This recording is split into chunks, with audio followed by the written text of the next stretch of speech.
जी अस्सलाम वालेकुम। क्या हाल है? सब लोग खैरियत से हैं। इंडिया के अंदर एक पार्टी बनी है और ये ऑनलाइन पार्टी बनी है, उससे तबाही फैला दी है। इतनी ज्यादा तबाही फैलाई है कि वहाँ पूरा सिस्टम हिल गया है। और ये बेसिकली एक मिसाल है पूरी दुनिया के लिए कि जब ऑनलाइन कोई एक्टिविटी होती है तो वो सोसाइटी को किस कदर परेशान कर देती है या हला के रख देती है। ये बेसिकली पार्टी है जिसका नाम है काकरोच जनता पार्टी। और ये काकरोच जनता पार्टी जो है, इसकी बैकग्राउंड ये है कि जो सुप्रीम कोर्ट ऑफ इंडिया के चीफ जस्टिस हैं, उन्होंने एक तकरीर के अंदर बात करते हुए जो नौजवान तबका उसको काकरोच करार दे दिया था और कीड़े मकोड़े करार दे दिए। तो उन्होंने कहा ये काकरोच है, सुस्त है, ये कुछ नहीं करते और ये कीड़े मकोड़े हैं और ये इंडिया के अंदर फैले हुए हैं, बेरोजगार हैं, सारा दिन ये सोशल मीडिया के ऊपर लगे रहते हैं और इसकी वजह से पूरे माशरे का बेड़ा कर करके इन्होंने रख दिया हुआ है। और इन नौजवानों को किसी न किसी तरीके से किसी न किसी काम पे लगाना चाहिए। तो एक उन्होंने कमेंट कर दिया जो अमूमन पाकिस्तान के अंदर भी किया जाता है, बल्कि पूरी दुनिया में किया जाता है, और कहा जाता है कि ये जो हमारा नौजवान तबका है ये किसी काम का नहीं है और ये सारा सारा दिन सोशल मीडिया के ऊपर लगा रहता है और सोशल मीडिया का जो यूज है उसको कम करना चाहिए। ये डिबेट सिर्फ इंडिया के अंदर नहीं है, पाकिस्तान के अंदर नहीं है, बल्कि पूरी दुनिया के अंदर है। अमेरिका के अंदर भी ये बड़ी डिबेट है, जड़ पकड़ती जा रही है। बल्कि बहुत सारे ऐसे ममालिक हैं जिसके अंदर जो नौजवान तबका है उसके ऊपर ये जो सोशल मीडिया का इस्तेमाल है उसके ऊपर पाबंदियां लग रही है। जैसे कि ऑस्ट्रेलिया पहला मुल्क है जिसके अंदर 16 साल से जो कम तर उम्र के बच्चे हैं उनके ऊपर सोशल मीडिया अकाउंट बनाने के ऊपर पाबंदी लग गई है। सेम इस तरह न्यूजीलैंड के अंदर हो रहा है, फिर यूरोप के कुछ मुल्क है जिसके अंदर ये पाबंदियां लग रही हैं।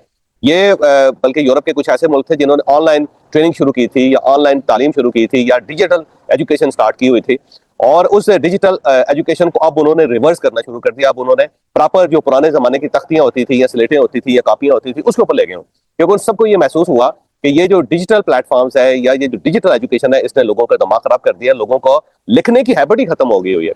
तो इसके अंदर तब्दीलियां आ रही हैं। तो वो चीफ जस्टिस ऑफ इंडिया ने इसी रेफरेंस के अंदर ये बात कर दी, लेकिन सोशल मीडिया के जो लोग हैं उन्होंने पकड़ लिया, उठा लिया, और उसके साथ ही एक साहब थे उन्होंने पूरा एक प्लेटफॉर्म बना दिया और उसका नाम उन्होंने काकरोच जनता पार्टी रखा, क्योंकि चीफ जस्टिस ने काकरोच इन सबको करार दिया था।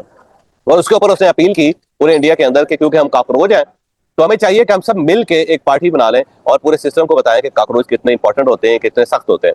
और उसके लिए उसने पैरामीटर ये बनाए कि हर वो शख्स जो सुस्त है, जिसका मैक्सिमम टाइम सोशल मीडिया के ऊपर गुजरता है और जो किसी काम का नहीं है और बेरोजगार है, वो इस पार्टी को ज्वाइन कर सकता है। तो वहां डिजिटल एक पार्टी बन गई जिसका नाम है जनता काकरोच जनता पार्टी हो गया। और देखते ही देखते इसकी वेबसाइट जो थी बहुत ज्यादा कामयाब हो गई और इसका जो इंस्टाग्राम पेज था उसके अंदर 40 लाख उसके फॉलोअर्स हो गए। और उसने फिर ऐसी को कंपेन करनी शुरू कर दी इंडिया के अंदर कि उसने तबाही फैला दी और दिन रात इसके अंदर तब्दीली आती चली गई। इसे पूरा सिस्टम हला के रख दिया, इतना ज्यादा सिस्टम को हलाया कि गवर्नमेंट जो है वो मुतासर हो गई और उसे फौरी तौर पर ये जो काकरोच जनता पार्टी है उसके ऊपर पाबंदी लगा दी। इसके जितने अकाउंट थे, एक्स अकाउंट था, फेसबुक अकाउंट था या वेबसाइट थी, उसके ऊपर पाबंदी लगा दी गई। और जब ये पाबंदी लगी तो उसके बाद नौजवान मजीद नाराज हो गए और उन्होंने और कंपेन शुरू कर दी। बल्कि मैं देख रहा था कि एक और पेज बना है जिसका नाम है काकरोच इज पैक, तो उन्होंने नए सिरे से ये एक्टिविटी स्टार्ट कर दी है। तो ये मेरा ख्याल है एक बड़ा ही दिलचस्प किस्म का तजर्बा इंडिया के अंदर हो रहा है कि ये जो नौजवान तबका इस वक्त सोशल मीडिया के ऊपर बैठा हुआ है वो किस कदर ताकतवर है, वो किस कदर मामलात को रीशेप कर देता है।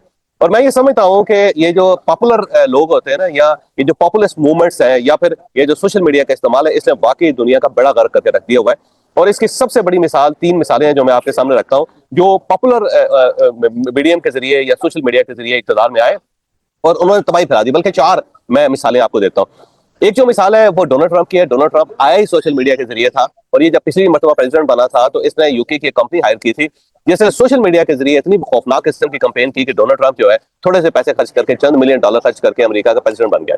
और दूसरी मरतबा भी उसने यही किया, उसने इलान मस्क को अपने साथ शामिल किया, उसने एक्स खरीदा और एक्स के जरिए उसे कंपेन करके वो दोबारा प्रेसिडेंट बन गया और उसने आके पूरी दुनिया की मत मार के रख दी। इससे पहले नरेंद्र मोदी जो है, नरेंद्र मोदी ने भरपूर तरीके से सोशल मीडिया का इस्तेमाल किया और वो प्राइम मिनिस्टर बन गया और उन चंद प्राइम मिनिस्टर्स के अंदर शुमार हो रहा है जो ज्यादा मुद्दत के लिए प्राइम मिनिस्टर हैं इंडिया के और दुनिया के मुख्तलिफ मुल्कों के। इसके साथ साथ आप इमरान खान साहब की मिसाल ले लें। इमरान खान साहब की जो उठान है वो भी सोशल मीडिया की वजह से थी और इमरान खान साहब ने सोशल मीडिया को इस्तेमाल करके पूरे मुल्क की मत मार दी। और इस वक्त भी उनकी जो सोशल मीडिया टीम है उसने पाकिस्तान को फैसला किया हुआ कि चलने नहीं देना। तो वो भी आपके सूरत सामने। इसी तरह ममतानी साहब है जो न्यूयॉर्क के अंदर इस वक्त मेयर है और उन्होंने बड़े बड़े दावे किए और बड़े पॉपुलर हो गए, तकरीरें बड़ी जबरदस्त करते थे और करते हैं और सोशल मीडिया का उन्होंने भरपूर इस्तेमाल किया। और उसके बाद वो दुनिया का सबसे जो मजबूत तरीन शहर है, सबसे इकोनॉमिकली जो स्टेबल शहर है, उसके वो मेयर बन गए। अब वो बुरी तरह फंस गए हुए हैं क्योंकि उन्होंने पॉपुलर नारे लगा के कि मैं ट्रांसपोर्ट फ्री कर दूंगा, मैं किराए कम कर दूंगा, मैं लोगों का रोजगार जो है उसको इंश्योर करूंगा, लोगों के जो घंटा पर घंटा जो अर्निंग है उसके अंदर इजाफा कर दूंगा, और उससे बड़े लंबे लंबे दावे की। अब वो फंस गया क्योंकि ना वो ट्रांसपोर्ट फ्री कर पा रहा है, ना वो किराए कम कर पा रहा है, ना वहां पे इकोनॉमिक एक्टिविटीज कर पा रहा है, कुछ नहीं कर पा रहा है। और वो फंस गया और वहां पे एक नया क्राइसिस जो है वो न्यूयॉर्क के अंदर जन्म ले रहा है। इसके साथ साथ आप जेलेंस्की को देख लें। जेलेंस्की जो था वो क्या, वो एक एक्टर था और वो शख्स यूक्रेन का प्रेसिडेंट बन गया। यूक्रेन का प्रेसिडेंट किस तरह बड़ा पॉपुलर हो गया। तो ये जो सोशल मीडिया के जरिए एक पॉपुलर मूवमेंट लाई जाती है, उसके बाद आप इक्तदार में आ जाते हैं और इक्तदार में आके आपको ये पता चलता है कि जो आपके दावे थे वो गलत है। और फिर उन गलत दावों को जब आप दुरुस्त करने की कोशिश करते हैं तो उसके बाद एक क्राइसिस पैदा हो जाता है, जैसे अमेरिका के अंदर है इस वक्त। और अमेरिका का क्राइसिस जो पूरी दुनिया के अंदर इस वक्त उसने पूरी दुनिया को हिला के रख दिया हुआ है। जैसे कि ईरान के ऊपर जो हमला है उसके असरात आप देख लें, अब वेनेजुएला के ऊपर जो हमला था उसके आप लैटिन अमेरिका के अंदर असरात देख लें, और अब ये अमेरिका क्यूबा की तरफ बढ़ रहा है। बल्कि आगे चल के मैं आपको बताऊंगा कि डोनाल्ड ट्रंप ने जो एक नई स्ट्रेटेजी अपनाई है उस स्ट्रेटेजी का क्या क्या नतीजा निकलेगा। तो ये जो लोग हैं जो सोशल मीडिया के ऊपर बैठे हुए हैं, जो वेले हैं, वाकई वेले हैं, मैं आपको सही कह रहा हूँ कि वेले आदमी है। काम करने वाला आदमी जो उस बेचारे के पास इतना टाइम नहीं होता कि वो कमेंट करता रहे और मुसलसल कमेंट्स करता रहे। तो वो जो इजहार सुप्रीम कोर्ट ऑफ इंडिया के चीफ जस्टिस से एक बात मनसूब हो गई, हमसे निकल गई, उसके बाद जो कुछ इंडिया के अंदर हो रहा है वो हैरान कुन है। तो ये जो हैरान कुन फिनोमेना है ये साबित करता है कि आने वाले दिनों में होगा क्या। तो अगर आप आने वाले दिनों से बचना चाहते हैं, उसके क्राइसिस से बचना चाहते हैं, तो सोशल मीडिया का जो इस्तेमाल है अल्टीमेटली इसको लिमिट करना पड़ेगा। ये जो ख्वाजा साद रफीक साहब ने पिछले दिनों एक FIR करवाई है NCCI के अंदर, खातून के अंदर, ये आपको करना पड़ेगा, वरना कोई ना कोई आदमी उठता है और वो एक कैमरा ऑन करता है और उसके बाद किसी न किसी आदमी के कपड़े फाड़ देता है, जो जाहिर है एक नए मसाइल पैदा कर देता है। तो इंडिया की जो ये केस स्टडी है ना, ये आने वाले दिनों में बहुत ज्यादा चीजें सेटल करेगी। आप देखिएगा कि ऐसा नहीं है कि कोई आदमी भी उठे और काकरोच जनता पार्टी बना के पूरे सिस्टम को हिला के रख दे। तो ये आप इंडिया के ऊपर नजर रखिएगा और काकरोच जनता पार्टी के ऊपर जरूर नजर रखिएगा। या तो ये पूरे सिस्टम को चेंज कर देंगे या पूरा सिस्टम मिलके, पूरी दुनिया का सिस्टम मिलके ये जो काकरोच जनता पार्टी टाइप की चीजें हैं ना इसको कंट्रोल करेगी।